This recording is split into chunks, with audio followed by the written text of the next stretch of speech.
আসসালামু আলাইকুম। কেমন আছেন সবাই? আশা করছি সবাই খুব ভালো আছেন। আমিও আলহামদুলিল্লাহ ভালো আছি। চলে এসেছি আরেকটি নতুন ব্লগ নিয়ে। এখন আমার হাতে দেখতে পাচ্ছেন এটা হচ্ছে বেল। আমি এটা ভেবেছিলাম যেটা হবে ডাব। এত বড় বেল আমি এই জীবনে প্রথম দেখলাম। তো এই বেলটা দিয়েছে আমার হাজব্যান্ডের এক ফ্রেন্ড দিয়েছে। সে তার গ্রামের বাড়ি থেকে নিয়ে এসেছিল। তো বেলটা খুবই মজা ছিল। তো একটা দেয়নি, আরও ২-৩টা দিয়েছিল। তো এই যে বেলটা প্রথমে দেখালাম সেটা একটাই ৫টা বেলের সমান, অনেক বেল, অনেক বড় আর কি। তো সেদিন আবার আমার চাচা ফুফু এসেছিল, তো একটু আপনাদের সাথে শেয়ার করলাম। তারপরের দিন আমার হাজব্যান্ড আমার বাজার থেকে আম, মাছ নিয়ে এসেছিল।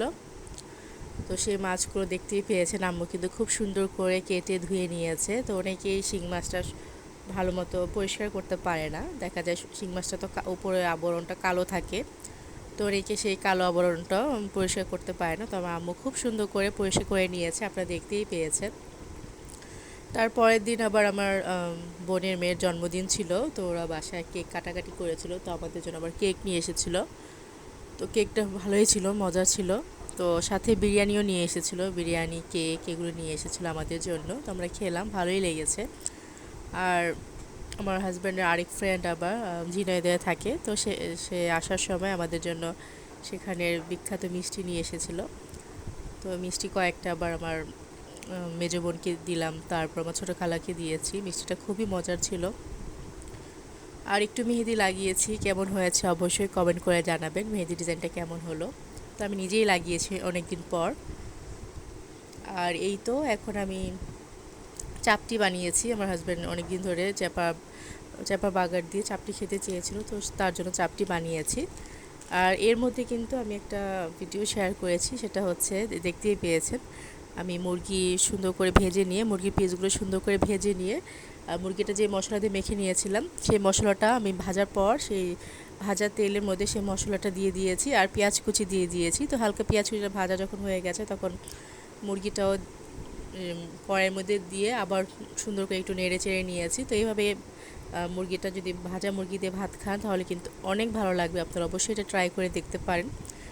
তরকারি খেয়ে বলবে দূরে থাক, মানে এত মজার একটা আইটেম, আপনারা অবশ্যই এটা বাসায় ট্রাই করবেন। আর আমাকে অবশ্যই কমেন্ট করে জানাবেন কেমন হয়েছে। যখন আপনাদের আর কি তরকারি রান্না করতে একটু আলসেমি লাগবে তখন এটা ট্রাই করতে পারেন। সব রকমের ময় মশলা দিয়ে এটা সুন্দর করে মেখে নিয়ে তেলে ভেজে নেবেন, কড়া করে ভেজে নিয়ে মাংসটা উঠিয়ে নিয়ে সেই মশলাটা আবার তেলের মধ্যে একটু ভুনা করে নেবেন, আর উপর দিয়ে একটু কাঁচা মরিচ পেঁয়াজ দিয়ে দিবেন। আর তো আমি শুকনো মরিচ ছিঁড়ে দিয়ে দিয়েছিলাম। তারপর মুরগিটা ভালো করে নেড়ে চেড়ে মিশিয়ে নিয়েছি। আর এখন এই তো আমি কিছু কাঁচা আচার বানিয়ে নিচ্ছি, হঠাৎ করে আচার খেতে ইচ্ছে করছিল, তো এই আমগুলো আমার শ্বশুরবাড়ি থেকে পাঠিয়েছে। তো আমগুলো চিকন করে কেটে নিয়ে আমি চিনি দিয়ে ১ ঘন্টার মতো মেখে রেখে দিয়েছিলাম। তো ১ ঘন্টা পর দেখলাম যে পানি ছেড়েছে, সেই পানি সহ চিনিটা আমি পাতিলে দিয়ে সুন্দর করে নেড়ে চেড়ে নিচ্ছি। সাথে দিয়েছি লবণ, একটু শুকনো মরিচের গুঁড়া, পাঁচফোড়নের গুঁড়া, বিট লবণ। তো দিয়ে ভালো করে নেড়ে চেড়ে নিয়েছি। তো যখন একদম চিনির পানিটা শুকিয়ে গিয়েছে, আঠালো হয়ে গেছে, তখন আমি সেটা নামিয়ে নিয়েছি। বার্মিস আচারের মতো আর কি বানিয়েছি, কক্সবাজার যে বার্মিস আচারটা পাওয়া যায় সেরকমই বানানোর চেষ্টা করেছি। আর এই তো অনেক দিন ধরে চাল ভাজা দিয়ে রং চা খেতে ইচ্ছে করছিল, তাই একটু চাল ভেজে নিলাম। তো চাল ভাজাটা কিন্তু দুধ চা দিয়ে খেতে ভালো লাগে না আমার কাছে রং চা দিয়ে চাল ভাজাটা খেতে খুবই ভালো লাগে।